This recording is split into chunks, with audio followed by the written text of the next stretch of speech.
Magandang umaga po sa inyong lahat. Isang kahindik-hindik na pangyayari ang naganap ngayon dito sa aming lugar. Dahil sa malakas na ulan, natumba ang ilang mga puno ng kawayan at ito ay napunta sa gitna ng kalsada. Dahil dito, maraming mga tao ang hindi nakadaan sa nasabing kalsada. Mabuti na lamang at may ilang mga residente na may mabuting loob at nagtulong-tulong sila sa pagputol ng mga puno na napunta sa gitna ng kalsada, lalong-lalo na po ang mga kawayan. Dahil sa bayanihan, manalagpasan din ng mga taga rito sa amin sa Barangay San Francisco West, Alang-Alang, Leyte, ang naturang kalunos-lunos na pangyayari.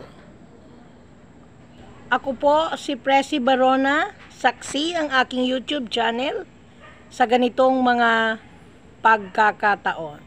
Pagmasdan po natin ang sumunod na mga kaganapan. Ano di? Oh, bulit nag.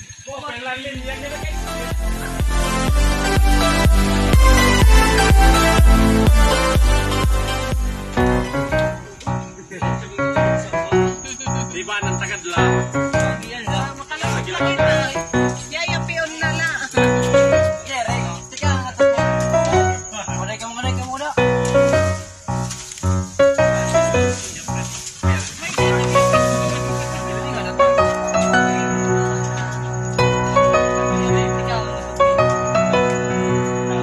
Tunay ngang nakakatakot kapag ang kalikasan ang sumingil o kumilos para magkaroon ng mga iba't ibang sakuna kahit sa daan. Dahil sa pagtulungan ng mga taong mga na-stranded sa daan, magkakaroon kami ng pagkakataon na makapasok doon sa aming lugar. Maraming salamat po sa lahat ng mga nagtulong-tulong upang kami po ay makauwi na. Dahil matagal na kaming nababasa ng ulan dito sa gitna ng kalsada.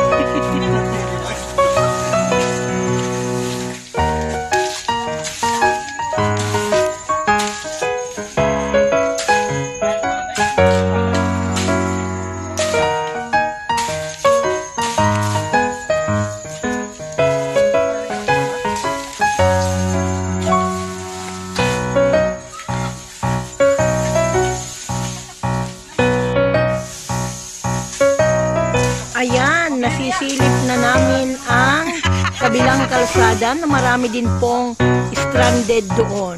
Mabuti na lang itong aming isang nakasama dito ay mabilis kumilos. Mabilis gumawa ng paraan, nakahiram po siya ng itak sa mga batang dumadaan at siya po ay nagputol-putol ng mga kawayan na nakahambalang sa daan.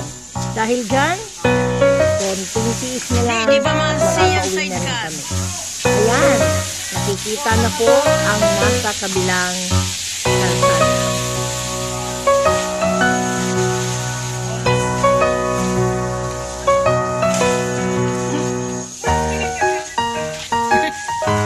Wala lang, parang hirano gamit.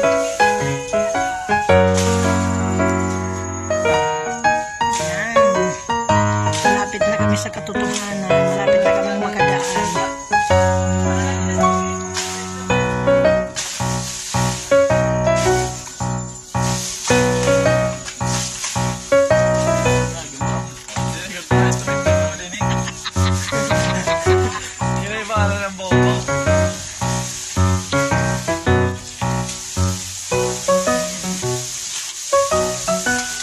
Kita na ang katotohanan.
Ayan, sa wakas, nakadaan na din kami.